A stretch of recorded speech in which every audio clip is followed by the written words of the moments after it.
AOD थोड़ा ज़्यादा अच्छा है, मतलब देखोगे तो इसके क्वेश्चंस का लेवल कहीं भी जा सकता है एओडी का। बाकी इस पर कोई दम वाली बात नहीं है। डिफरेंशिएशन आपका बेसिक होता है, फॉर्मूला अगर याद है और आपको चेन रूल आता है तो मतलब डिफरेंशिएशन आपको आता है, ठीक है। बाकी इसमें आप करते रहो क्वेश्चंस तो मतलब इजीली आपका ये हो जाए। चलो तो देखो application of derivative, application of derivative, ठीक है। तो देखिए ये जो टॉपिक है मतलब इस चैप्टर में आपको कई सारे चैप्टर हैं, हालांकि जे मेंस का सिलेबस इसमें कम है, मेंस और बोर्ड का जो सिलेबस है उसमें भी सीबीएसई बोर्ड का सिलेबस वो कम है, लेकिन बिहार बोर्ड और फिर आईटी एडवांस दोनों का सिलेबस सेम है। बिहार बोर्ड मतलब अपने आप का एडवांस से कम नहीं समझता है, ठीक है। तो सिलेबस सेम रखे हुआ है, तुम लोग को कम लग रहा है। बिहार बोर्ड का सिलेबस वही है जो जेई एडवांस का सिलेबस है। अब जेई एडवांस में क्या आपको अभी हम यहाँ बताएंगे, इसमें टोटल 6 चैप्टर है, 6 चैप्टर में सीबीएसई और जेई मेंस के अंदर 3 ही चैप्टर है, ठीक है। और आईटी एडवांस एडवांस के अंदर आपको 6 चैप्टर है और इसके अंदर भी 6 चैप्टर है बिहार बोर्ड के अंदर। अब क्वेश्चन पूछे ना पूछे अलग मैटर है, उसकी मर्जी है, लेकिन सिलेबस में रखे हुआ है, मतलब पढ़ना तो पड़ेगा आपको। तो इसमें जो सिलेबस है देखो, इसका जो सीक्वेंस है बुक वगैरह में अलग है, हम जो पढ़ाएंगे आपको अलग सीक्वेंस से पढ़ाएंगे, क्योंकि ये जो पढ़ने का जो तरीका है जिससे हम बताएंगे आपको थोड़ा ज़्यादा कनेक्ट कर पाओगे। क्योंकि बुक में जो दे रखा है वो उसमें क्या है कि पहला ही चैप्टर रेट मेजरमेंट है, वहीं पर आपका जो है ना वेला फ्राई हो जाएगा, फिर आप आगे का हिम्मत ही नहीं करोगे। इसलिए हम आपको सीक्वेंस से बताएंगे कैसे पढ़ना है इसको, फिर चैप्टर हम आपको कमांड करवा देंगे बहुत आसानी से। तो इसमें जो हम पढ़ाएंगे आपको, जैसे पहला चैप्टर पढ़ाएंगे टेंजेंट एंड नॉर्मल, ठीक है। टेंजेंट एंड नॉर्मल जो है ये आपको पहले जानना जरूरी है, टेंजेंट एंड नॉर्मल ये हम आपको पहले पढ़ाएंगे। फिर इसके बाद जो है आपका वो पढ़ाएंगे increasing and decreasing, increasing and decreasing, ठीक है। इंक्रीजिंग एंड डिक्रीजिंग फंक्शंस के बारे में कि इंक्रीजिंग डिक्रीजिंग फंक्शंस क्या होता है।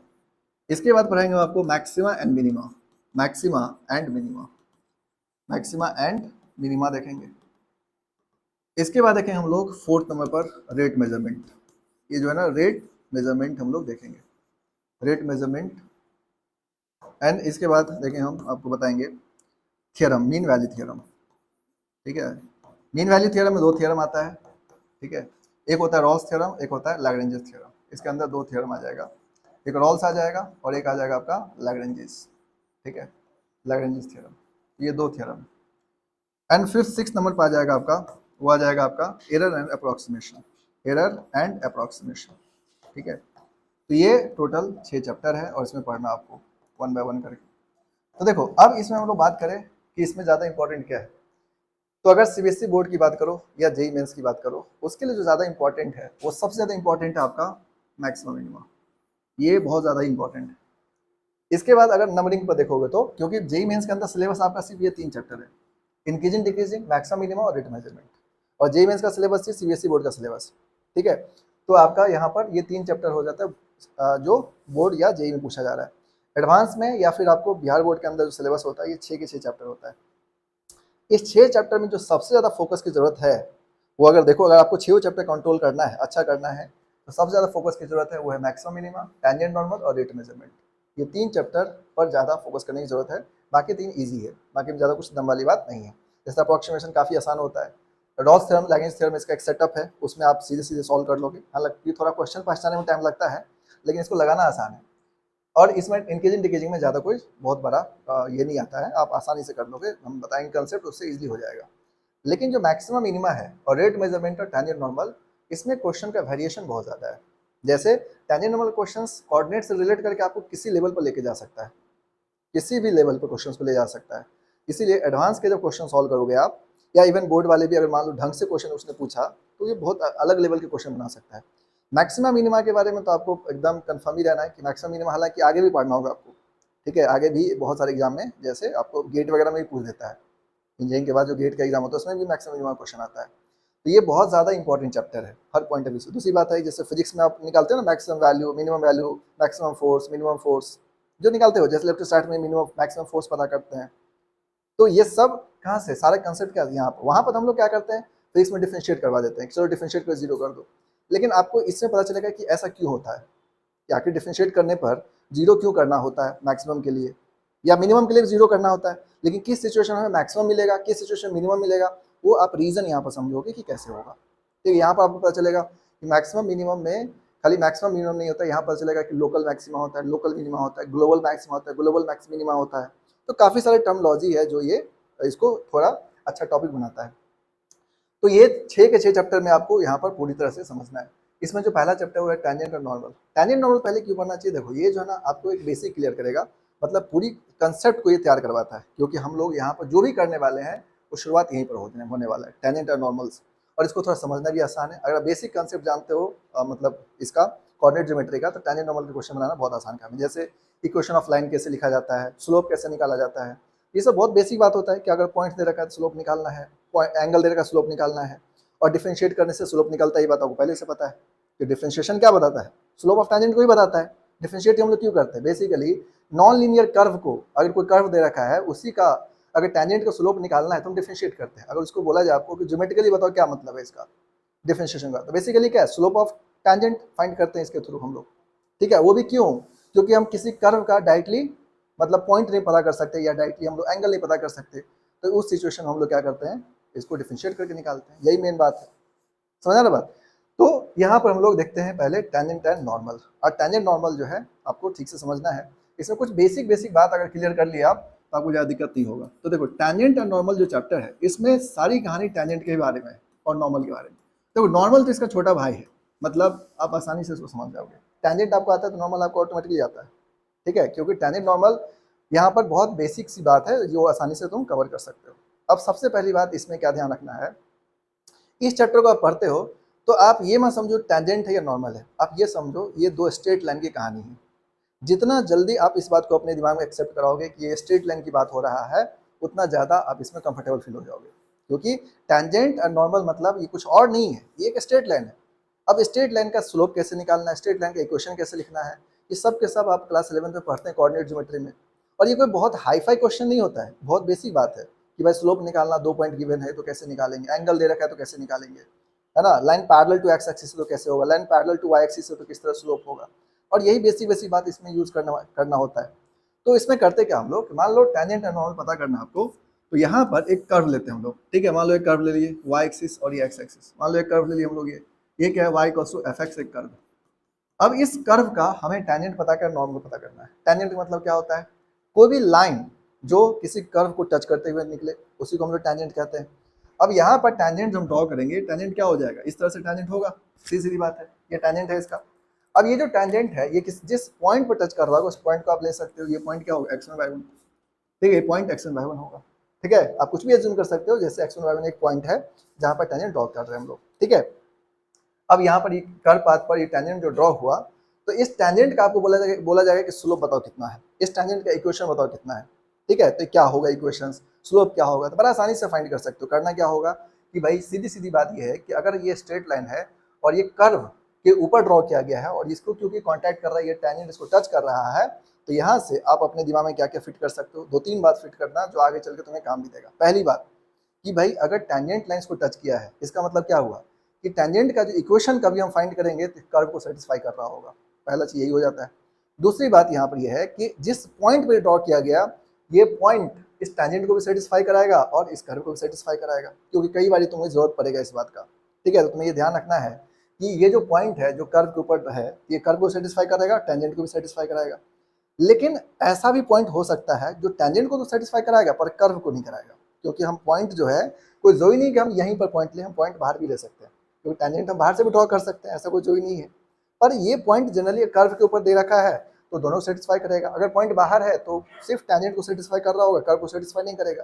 ठीक है, तो कई बार पॉइंट आपको 2 पॉइंट दे देगा, 3 पॉइंट दे देगा, तो आपको देखना है कि कौन से पॉइंट की बात किया गया है। तो ये आप सिंपली ध्यान रख सकते हो। अगर कुछ नहीं बोला गया है तो आप जनरली एज्यूम करके चलना है कि वो पॉइंट जो है ना कर्व के ऊपर ही है, आपको उसमें ज़्यादा दिमाग लगाने की जरूरत नहीं है। क्लियर है बात। तो अब यहाँ पर ये हो गया टेंजेंट, इसका हमें स्लोप निकालना है। बट टेंजेंट का स्लोप निकालने से पहले आप ये समझो नॉर्मल क्या होता है। ठीक है, टेंजेंट तो आप बड़ा आसानी से बचपन से जानते रहते हो टेंजेंट होता क्या है, और नॉर्मल जो है वो मेन समझना है कि नॉर्मल होता क्या है। नॉर्मल के लिए 2 बात यहाँ पर ध्यान रखना है। नॉर्मल सबसे पहली बात ये है, किसी कर्व के ऊपर कोई लाइन नॉर्मल नहीं हो सकता, क्योंकि नॉर्मल का मतलब होता है परपेंडिकुलर। कोई भी लाइन परपेंडिकुलर तुम किसी कर्व के ऊपर ड्रॉ कर ही नहीं सकते। ठीक है, तो नॉन परपेंडिकुलर लाइन कब ड्रॉ होगा, जब कोई प्लेन हो, और जब तक प्लेन नहीं है तो उसके परपेंडिकुलर लाइन नहीं हो सकता है। तो इसीलिए क्या किया जाता है कि नॉर्मल हम लोग कर्व से नॉर्मल नहीं बोलते हैं, कर्व से परपेंडिकुलर नहीं बोलते हैं, हम लोग बोलते हैं टेंजेंट से परपेंडिकुलर।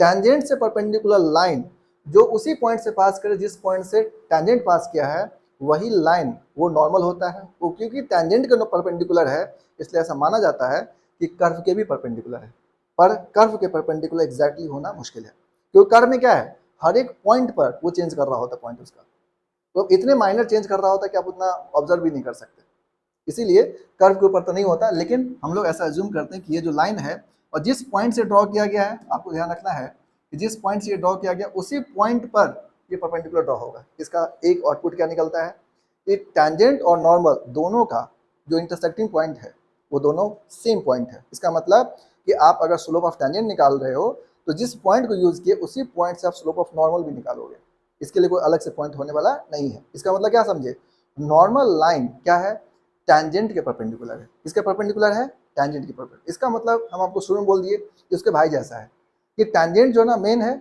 और उसके साथ साथ ही चलता रहेगा, ठीक है। इसीलिए पिक्चर में ज़्यादातर टैंजेंट आएगा, नॉर्मल कम आएगा आपको, ठीक है।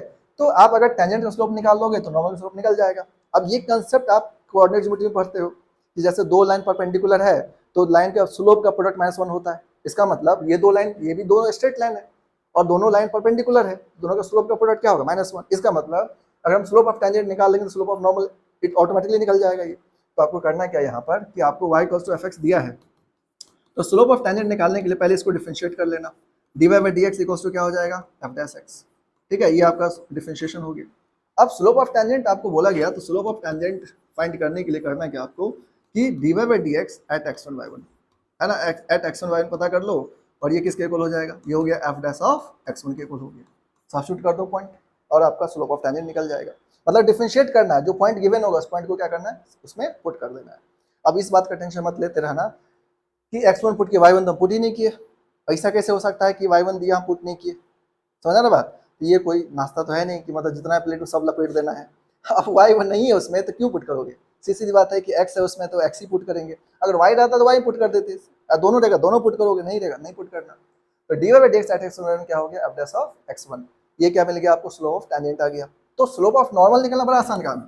स्लोप ऑफ नॉर्मल अगर आपसे बोला जाए निकालने के लिए तो क्या बोलोगे, -1 स्लोप ऑफ टैंजेंट। ऐसा क्यों होगा, क्योंकि slope of tangent, tangent line और नॉर्मल लाइन आपस में क्या परपेंडिकुलर है। तो दो परपेंडिकुलर लाइन का कंसेप्ट क्या होता है कि मान लो ये m1 है और ये m2 है, तो इसका m1 × m2 का वैल्यू क्या हो जाता है, -1। तो यहाँ पर इसका मतलब m1 बराबर क्या लिख सकते हो आप, -1/m2। इसीलिए स्लोप ऑफ नॉर्मल क्या हो जाता है, -1 स्लोप ऑफ टैंजेंट, मतलब ये हो जाएगा -1/dy/dx at x1 y1, ठीक है। यहाँ पे इजीली आप ये पता कर सकते हो, -1/dy/dx at x1 y1। अब स्लोप निकाल लोगे और आपका वैल्यू आ जाएगा। तो बहुत बेसिक तरीके से आप इसको सॉल्व कर सकते हो, कोई बहुत ज़्यादा दिमाग लगाने की जरूरत नहीं है। डिफरेंशिएशन आपका बेसिक भी आता है ना, तो स्लोप आप आसानी से फाइंड कर सकते हो। मान लो कि जैसे कि एग्जांपल से देख लो, मान लो अगर आपको क्वेश्चन दे दिया गया y = आपको दिया गया x³ + 5x², ठीक है। बोला गया find slope of tangent and normal, slope of tangent and normal, ये किसी फॉर्म में हो सकता है, ठीक है। यहाँ पर ध्यान रखना कि अगर आपको स्लोप ऑफ टैंजेंट नॉर्मल मान लो कि स्ट्रेट इंजीनियरिंग वगैरह में अगर पूछा आपसे, जो कि पूछ ही सकता है, तो उसमें क्या करेगा, आपको कोई भी कर्व दे देगा और जानबूझ के क्या करेगा, पैरामेट्रिक फॉर्म में दे देगा कर्व और आपसे बोलेगा स्लोप निकालो टैंजेंट का। उसमें कई बच्चा गलत करता है क्योंकि उसको लगता है कि मतलब स्लोप ऑफ टैंजेंट क्या होगा। आप एक बात अपने दिमाग में फिक्स रखो, ये जो टैंजेंट है वो किसी कर्व का होगा और कर्व जो होता है हम लोग क्या एज्यूम करके चलते हैं, y = fx। इसका मतलब किसी भी सिचुएशन में टैंजेंट का मतलब dy/dx ही होता है। सीधी सीधी बात दिमाग फिट रखो, कुछ और समझने की जरूरत नहीं है। इसका मतलब अगर पैरामेट्रिक फॉर्म में भी दिया आपको, जैसे लिख दिया x = sin t, y = cos t, बोला कि स्लोप ऑफ टैंजेंट निकालो, तो आपको करना कुछ नहीं है, dy/dx फाइंड करो और जो t के वैल्यू दे रखा है उसको सब्स्टिट्यूट करो और आप आसानी से पता कर सकते हो कि मतलब कर्व का टैंजेंट क्या होगा। हालांकि इसका एक और प्रोसेस है जो हम कर सकते हैं, लेकिन उतना उलझने की जरूरत नहीं है छोटी सी चीज़ों के लिए।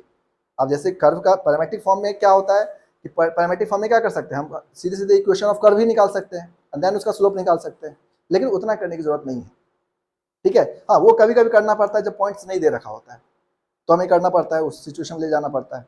लेकिन पॉइंट्स दे रखा है तो आपको इतना ज़्यादा दिमाग लगाने की जरूरत नहीं है, आप इजीली सॉल्व कर सकते हो।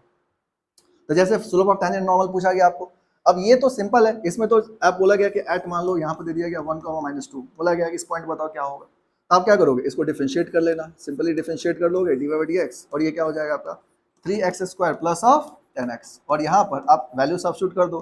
तो स्लोप ऑफ टैंजेंट जो हो जाएगा, slope of tangent = dy/dx at 1, -2, at 1, -2 और इस वैल्यू को आप सब्स्टिट्यूट कर दो 3 × 1² + 10 × 1, ठीक है। तो 3 + 10 कितना हो जाएगा, 13 हो जाएगा। अब इसमें ये बात बार बार ध्यान रखना भाई, -2 नहीं पुट किए तो ये नहीं अनर्थ हो रहा है, ये मतलब ये नहीं पुट करने की जरूरत है, इसलिए नहीं कर रहे हैं पुट, ठीक है। तो ये बात ध्यान रखना है, y रहेगा तो पुट करो, नहीं रहेगा तो मत पुट करो। तो 13 आ गया। अगर आपको स्लोप ऑफ नॉर्मल पूछा जाए तो स्लोप ऑफ नॉर्मल क्या बोल दोगे, -1 स्लोप ऑफ टेंजेंट, यानी -1/13 हो जाएगा, और ये आपका आंसर हो जाएगा।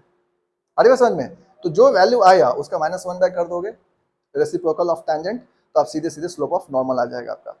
अब ये जो हो गया एक्स वाई के फॉर्म में दे दिया। अगर इसी क्वेश्चंस को मान लो कि आपसे ऐसा दे दिया गया तो भी आपको दिक्कत होने वाली बात नहीं है। जैसे मान लो एक्स इक्वल टू दे दिया आपको a sin t, y equal to दे दिया आपको y इक्वल टू दे दिया a cos t, और आपसे बोला गया कि स्लोप ऑफ टेंजेंट निकालो, slope of tangent and normal, slope of tangent पता करो, मान लो एट t इक्वल टू कुछ भी दे सकता है, मान लो दे दिया π/4, आपसे बोला गया बताओ स्लोप क्या होगा, ठीक है।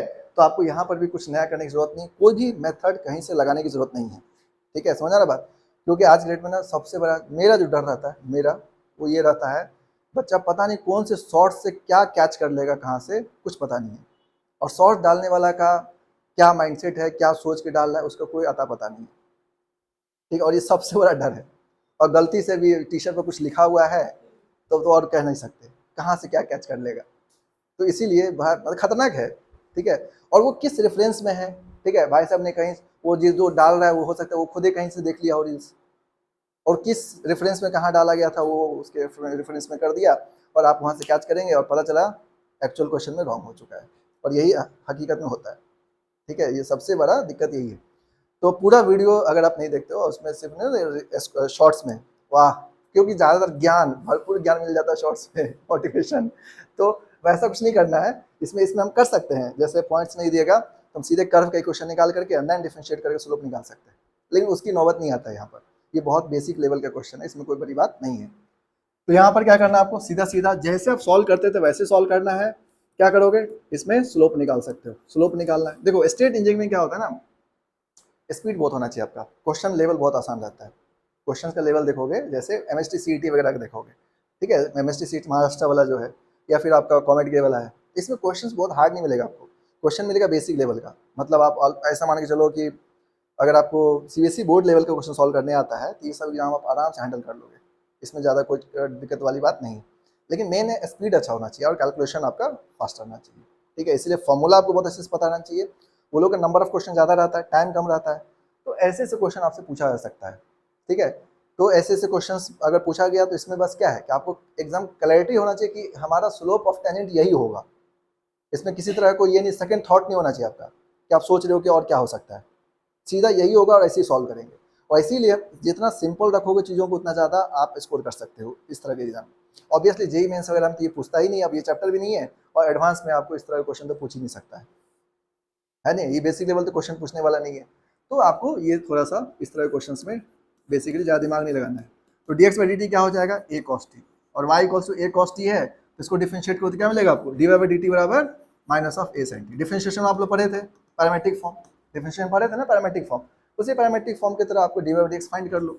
तो dy/dx जब फाइंड करोगे तो क्या मिलेगा आपको, डिवाइड कर दो, इसको डिवाइड करो तो क्या आ जाएगा, -sin t, a sin t a cos t, और यहाँ से आप a कैंसिल कर दो, कितना आ जाएगा -tan t, और t के वैल्यू कितना दिया आपको π/4, तो स्लोप ऑफ टेंजेंट क्या हो जाएगा, स्लोप ऑफ टेंजेंट जो है ये क्या हो जाएगा, स्लोप ऑफ टेंजेंट हो जाएगा -tan π/4, और tan π/4 की वैल्यू कितना होता है 1, यानी -1 हो जाएगा।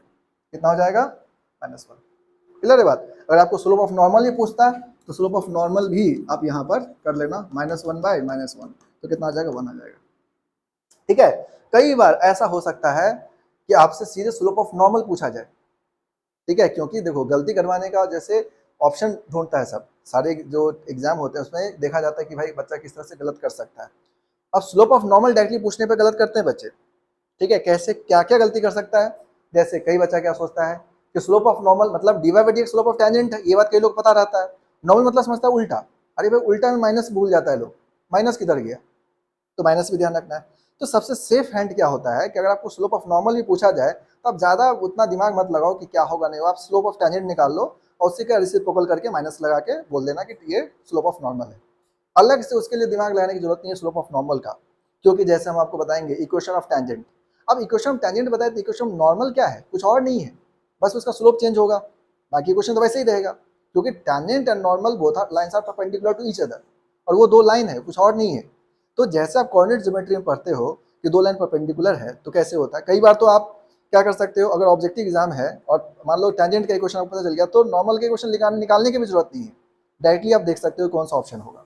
पढ़े होगे ना, एक्स वाई का जो कोफिशिएंट होता है इंटरचेंज कर दो, बीच में साइन माइनस कर दो, यही होता है ना, तो आप इजिली पता कर लेते हो। और नहीं भी पता है तो भी आप आसानी से इक्वेशन लिख सकते हो, उसमें कोई बड़ी बात नहीं है। Equation of tangent, equation normal लिखना बड़ा आसान काम है। तो आप यहाँ पर इन बातों को पहले ध्यान रखो। ये स्लोप से रिलेटेड कंसेप्ट है जो इजिली हैंडल कर सकते हो। तो इसमें क्या ध्यान रखना, स्लोप का मतलब dy बाई dx, ठीक है, सिंपल डिफरेंशिएट करना आ जाएगा, पैरामेट्रिक फॉर्म में आए चाहे वो किसी फॉर्म में आ जाए, सोल्व ऐसे ही निकलेगा। तो यहाँ पर इन सारी बातों का ध्यान रखिए और इसको सॉल्व करो। तो नोट कर लो इसको, चैप्टर नोट करने की जरूरत तो है नहीं, करो नोट, लिखना है तो लिख लो।